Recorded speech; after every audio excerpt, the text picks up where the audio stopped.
Évangile de Jésus-Christ selon saint Matthieu.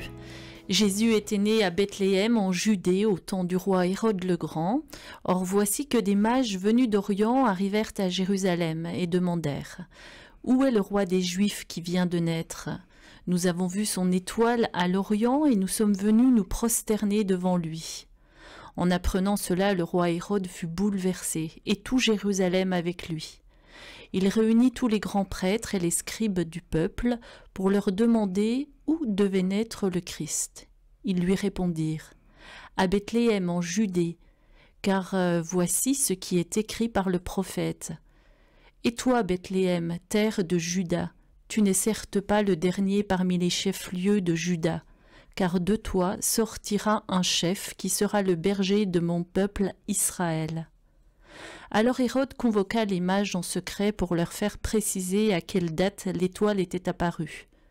Puis il les envoya à Bethléem en leur disant « Allez vous renseigner avec précision sur l'enfant, et quand vous l'aurez trouvé, venez me l'annoncer pour que j'aille moi aussi me prosterner devant lui. » Après avoir entendu le roi, ils partirent. Et voici que l'étoile qui avait vu à l'Orient les précédait jusqu'à ce qu'elle vienne s'arrêter au-dessus de l'endroit où se trouvait l'enfant. Quand ils virent l'étoile, ils se réjouirent d'une très grande joie. Ils entrèrent dans la maison, ils virent l'enfant avec Marie, sa mère, et tombant à ses pieds, ils se prosternèrent devant lui. Ils ouvrirent leur coffret et lui offrirent leurs présents, de l'or, de l'encens et de la myrrhe. Mais avertis en songe de ne pas retourner chez Hérode, ils regagnèrent leur pays par un autre chemin.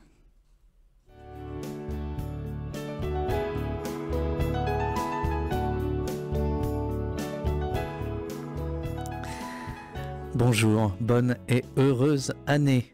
Voici mes vœux pour vous. Gardez en vue l'étoile. Marchez à sa lumière et suivez dans l'espérance le point qu'elle indique. Arrivez, jubilez d'avoir trouvé Jésus, le Christ. Il change la vie. Il donne la vie. Ce dimanche 5 janvier, c'est l'Épiphanie en France. En France, parce que l'Épiphanie, en réalité, c'est le 6 janvier. Simplement, là où le 6 janvier n'est pas chômé, en France par exemple, l'Église fête la visite des mages à la crèche chaque premier dimanche de janvier. Vous connaissez l'importance pour moi maintenant de redonner aux mots leur sens. Alors aujourd'hui, parlons d'épiphanie. Laissons le latin de côté, faisons du grec. Epiphaneia. Du verbe phaino, briller, luire, faire connaître. Alors ajoutez le préfixe épi, vous obtenez apparaître. Tiens, on le dirait d'une étoile. L'épiphanéia est une manifestation, une révélation. Aux mages, tiens d'ailleurs l'évangile dit-il qu'ils sont rois. Aux mages, Dieu se fait connaître, Dieu se manifeste, Dieu se révèle. Les mages viennent d'Orient, du soleil levant, du jour nouveau, de l'étranger. Après les bergers, dans la nuit et aux premières lueurs du jour de Noël, le monde entier reçoit la grâce de voir Dieu dans l'enfant Jésus.